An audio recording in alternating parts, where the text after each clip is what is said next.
Hi, Shannon Waller here with Dan Sullivan on Inside Strategic Coach. Dan, we're going to have some fun today talking about your 3 friction-free rules for getting things done. I know for me, I find it entertaining, and it's kind of remarkable just how well they work. So please tell us, what are your 3 friction-free rules? Yeah. Well, I'm like anyone else. I'm presented with challenges and there's things that have to be done to move forward.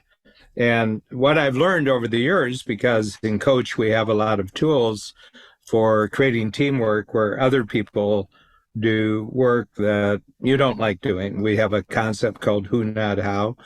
You have a goal, you're clear about the goal, you're excited about the goal, but you're not excited about you doing the how that gets it. So you say, well, who's the who can do my how? So my 3 rules are kind of like extensions of the who, not how concept, which was a big seller. We have a massively bestseller book called Who, Not How. But we have a lot of tools around who does what, where the person who's doing it loves doing it and they're great at it.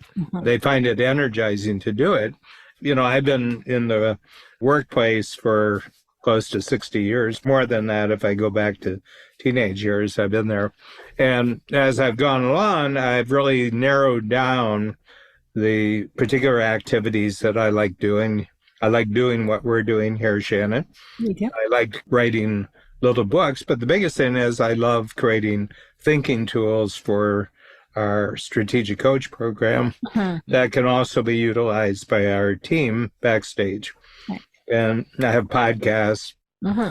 So whenever there's a new thing to be done, to be achieved, and I'm presented with it, where right now it seems that I'm going to have to do it, I ask myself 3 questions. And these are my 3 rules for having a friction-free future, because friction is where you're moving, but you're being resisted by forces. Okay. So the first rule that I have, I look at it and I say, is there any way that this can be achieved by me doing nothing? All right. Me doing nothing. Yeah. Is there any way that this can be achieved by me doing nothing? There have been things in my past that I actually did a lot, but if I had done nothing, somebody would have done it. Okay. So I've got that experience. I'm not just creating bubbles here.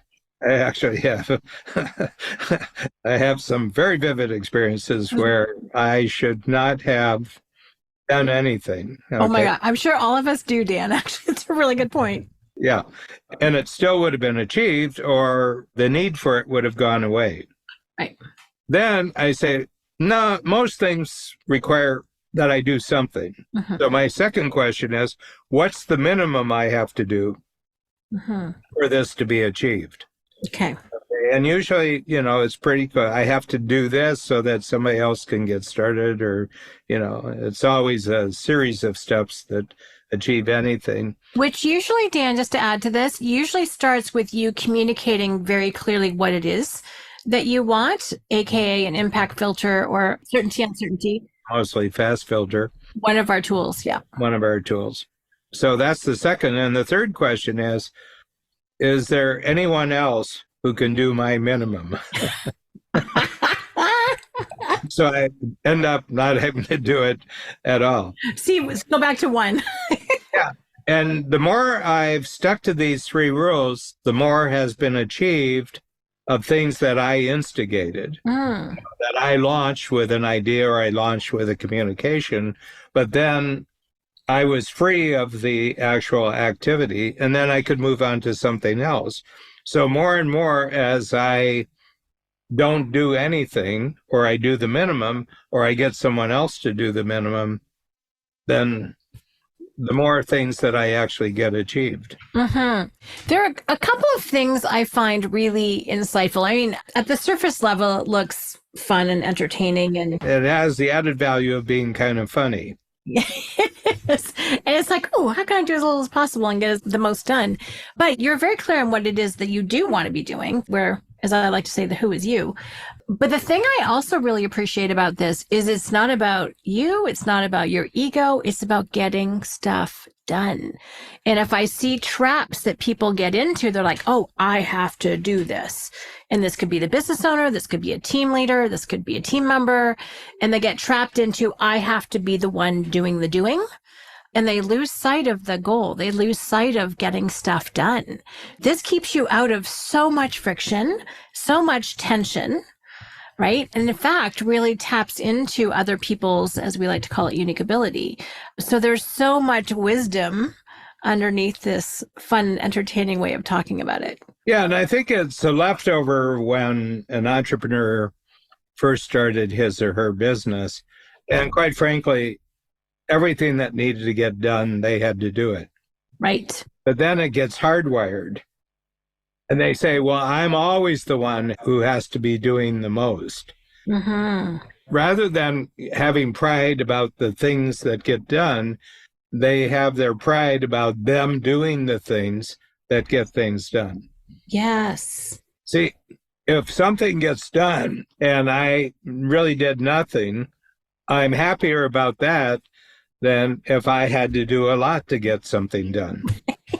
You know, because that's growth. That means I've got teamwork. That means I'm using technology. That means I have enough money to pay someone else to do it. You know, those are all indicators that I'm really growing. Me doing just as much now at almost 80 years old as I was doing when I started coaching at 30 years old. Yeah. He's still doing all those same things. Doesn't seem to me like a winning lifetime. I love this thought. Like you doing less, especially the things that you don't want to do or shouldn't be doing, shouldn't in quotes, you know, it actually really represents growth. And you continuing to do the things you've always done out of habit or hardwiring, as you said, actually it represents a lack of growth. Oh. That is such a good thought for entrepreneurs. And on a treadmill. Yes. A lot of activity, but no progress. 100%. Yeah, which is interesting. There's a distinction you made with regard to one of our concepts, tools called focus days, where we used to say that the day is for productivity, but then you changed it to profitability. So let's talk about that, because I think it feeds in really beautifully to this idea. Well, productivity for what? Well, make money. Well, make money for what? And they said, well, so that we can pay for everything. And I said, just pay for everything? Yeah. What else? And they said, well, I can keep some. Ah, you can keep some. After you've paid all the bills, you can keep some. Right. How much do you want to keep? Well, as much as possible. Ah. What if you could achieve more and more keeping, and you paid all your bills, and you keep more and more, but you didn't have to do any of the work to get there? And they said, I wouldn't feel happy with that. And I said, Well, let me ask you this. If you did a lot of work and there was no profit, would you feel happy? Well, I'd feel like I'm really involved in game. I said, you require a serious mindset change. Well, Dan, this goes back to what we talked about in our last podcast about thinking tools, is that is a much more bureaucratic corporate way of looking at things. That is not an entrepreneurial approach.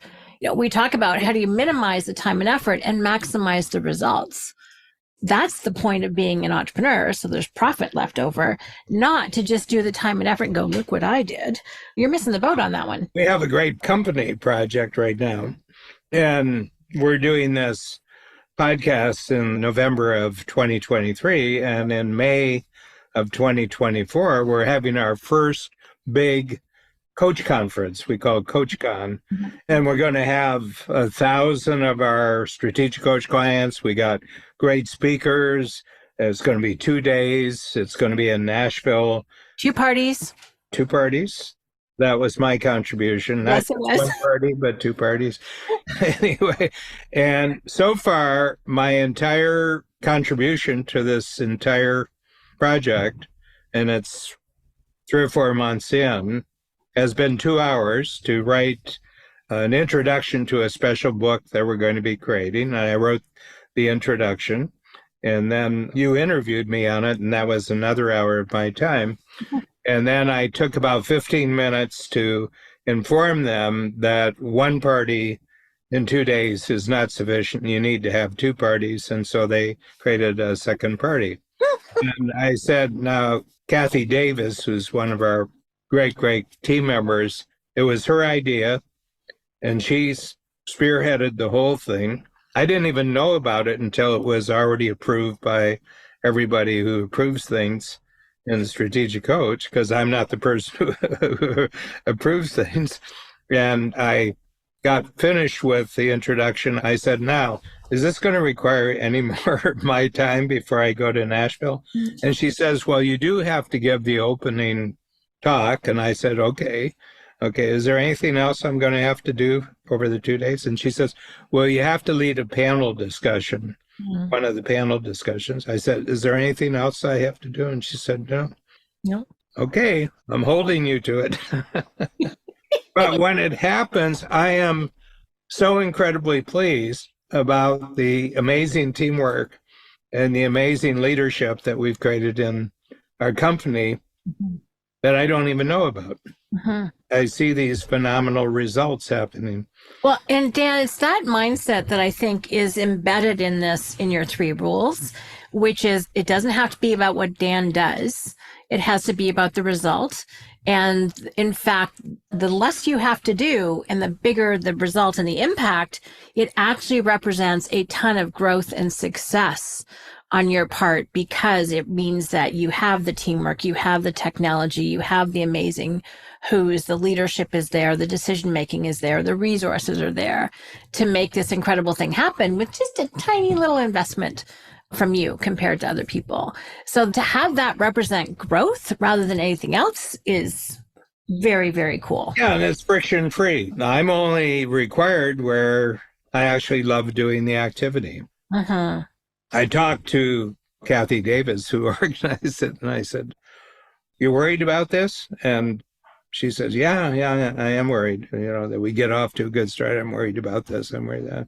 And I says, good. Between the two of us, one of us had to worry.